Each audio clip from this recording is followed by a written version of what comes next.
Look at any map of human civilization. The dots cluster in thin, winding ribbons. Most of humanity lives beside a river. Vast deserts and mountains sit nearly empty, yet riverbanks groan under billions of feet. Why does water draw us so completely? Why ignore the wide-open continents around us? The answer is older than every nation alive. It begins with a single drop of rain, and it explains the shape of the modern world. Picture Earth from orbit at night. Most lights trace rivers, not coastlines or mountain ranges. The glow follows the water. Step away from a river, and the lights thin out fast. Rivers are humanity's oldest highways. Before roads existed, they carried boats, trade, and ideas. They built civilization quietly. Long before kings or borders, the river was already deciding things. A river does three rare things at once. It brings water, food, and movement to one strip of land. Few places offer all three. That is why those strips became so crowded. Water is heavy. Moving it overland is slow and expensive, even today. So people moved closer to where the water already flowed. The river saved them the journey. Drinking water is only the start. Crops drink far more than people do. A field needs hundreds of times what a family needs. Without a river, farming stays small. Rain alone is unreliable. It comes late or too hard, or not at all. But a river keeps flowing season after season. That steadiness changed everything. It turned hunting bands into farming villages. Villages then grew into towns and cities. The first great civilizations all hugged rivers: the Nile, the Tigris, the Euphrates, the Indus, the Yellow River. None of this was coincidence. Each valley offered the same gift: flat land, fertile soil, and water that arrived without being carried. Civilization needed exactly that combination. Floods sound destructive, but ancient floods were a blessing. They spread thick, dark silt across the fields. The soil renewed itself for free. Farmers learned to time their planting around the floods. Egypt is the clearest example. Almost every Egyptian lives within a few miles of the Nile. The rest of the country is desert. Nothing grows there without serious effort. From space, the Nile looks like a green snake, a thin band of life crossing an enormous sea of sand. Step off it, and life ends. The contrast is sharp enough to see from orbit. The same pattern repeats across Asia. China's history concentrates along two great rivers. The Yellow River winds across the north. The Yangtze cuts through the warmer south. Hundreds of millions still live in those basins. The flat, fertile plains feed a huge share of the country. The interior west stays much emptier. Mountains and deserts make it hard to settle. India tells a similar story. The Ganges plain holds more people than most continents. The soil there is deep and the water dependable. The land is also flat enough to farm easily. Bangladesh sits where three great rivers meet. It is small, low, and astonishingly crowded. Water is both its blessing and its danger. Floods feed the fields but sometimes drown the homes. Europe's pattern is gentler but the same. The Rhine, the Danube, the Thames, the Seine. Cities grew where boats could safely dock. The riverbank was the first marketplace. London, Paris, Vienna, Budapest, Cairo, Baghdad. Every name on that list is a river city. The river came first, the capital came after. Power followed water, not the other way around. Why rivers and not just coastlines? Because oceans give you salt water, not drinking water. Ocean storms can also be brutal. A coast offers wealth, but not always shelter. A river offers a sheltered place to land, calm water, fresh water, and a road inland all at once. That combination is rare on Earth. Wherever it exists, people gather quickly. Trade follows the same logic. Moving a ton of grain by river is far cheaper than by cart. Even modern rail struggles to compete. Water is still the cheapest highway we have. So, merchants gathered where rivers met the sea. Ports like Shanghai, New Orleans, and Rotterdam grew this way. Wealth pooled at the mouth. Banks, warehouses, and factories all lined the deltas. Inland, the river kept working. It powered mills, carried timber, and watered orchards. Every bend offered a reason to settle. A waterfall meant power. A calm pool meant safety. Bridges turned crossings into towns. A safe ford became a market, then a city. Many famous capitals began this way. Someone found an easy crossing and others stayed. Mountains do the opposite. They block movement, scatter rain, and chill the soil. People cross them but rarely crowd them.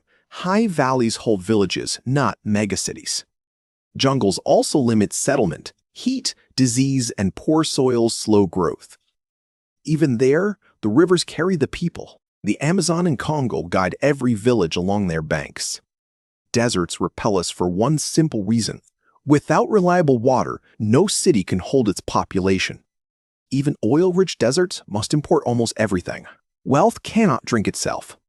Look at Australia. Most of its people cling to a thin coastal strip. The dry red interior holds barely anyone at all. Towns there stay small and scattered. Now look at Canada and Russia. Both are huge, but most citizens live in a southern band. The cold north stays merely empty. Frozen rivers can carry boats only a few months a year. The pattern is global. Humans gather where water is gentle, plentiful, and predictable. Rivers tick all three boxes. Almost nothing else does. This is true across every continent. North America's east is stitched by rivers. The Mississippi alone drains a third of the country. Its valley fed the nation as it grew. South America follows the same rule. Most large cities sit near a river or estuary. Africa's story is similar. The Niger, Congo, and Zambezi anchor entire regions of life. Would you ever live far from any river? Tell me in the comments where you would choose. I'm curious what draws you. Some people pick mountains, others pick the sea. But for most of history, that choice did not exist. People followed water because survival demanded it. Now think of the flip side. What happens when so many people share one river? The pressure becomes enormous. A single river can feed dozens of cities at once. It can also be drained, dammed, or polluted upstream. Downstream pays the price every time. This is why rivers shape politics today. Whoever controls the headwaters controls the flow. That power is older than any border. Empires once rose and fell over it. The Nile passes through 11 countries. Ethiopia's new dam changes what reaches Egypt. Conversations between them are tense but ongoing. Both sides know the stakes are enormous. The Mekong tells a similar story. Dams in the upper basin reduce flow downstream. Fish vanish, and farmers along the delta worry. The river that fed millions changes shape. The Tigris and Euphrates pass through Turkey, Syria, and Iraq. Each country wants more than the river can give. Sharing water is harder than sharing land. You cannot fence a current. These tensions exist because rivers cross borders. The people drawing water rarely care about maps. They care about the next harvest. That is a far older priority than any treaty. Cities grow faster than rivers can supply them. Groundwater fills the gap, but slowly runs out. Wells must be drilled deeper each year. Eventually, the ground itself begins to sink. Mexico City sinks because of this. So does Jakarta, parts of Tehran, and several Indian cities. Pulling water from the ground has costs. Some are visible, some hide for decades. So new cities still cluster near rivers. Even with pipes and reservoirs, the old logic holds. Water is heavy. People are heavier in number. The math has not really changed. Climate change adds another twist. Glaciers feed many of Asia's biggest rivers. As they shrink, summer flows may shrink with them. The timing of the water is shifting. Billions depend on those mountain glaciers. The Himalayas alone feed rivers for nearly half of humanity. Their future shapes ours in quiet ways. A distant ice field decides a distant harvest. Some rivers are already in trouble. The Colorado rarely reaches the sea anymore. The Aral Sea has nearly disappeared from over-irrigation. A whole inland sea drained into cotton fields. These are warnings, not endings. Rivers can recover when people use them wisely. But the margin for error keeps getting thinner. Every new city adds new straws. Still, the basic pull has not changed. Humans gather where water is easy. Easy water still means a river. Pipes and pumps just extend the same old logic. Megacities of the future will likely sit on rivers too.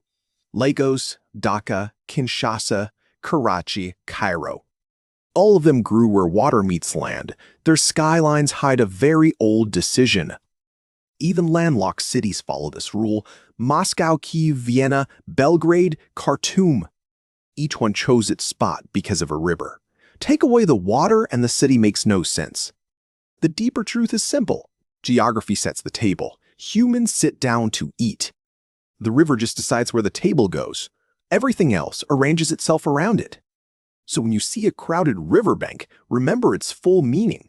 You are looking at thousands of years of choices. Each one was made for water. Each one quietly shaped the world we know. The cities feel modern, but the logic is ancient. A farmer long ago and a commuter today share one instinct. Stay close to the river.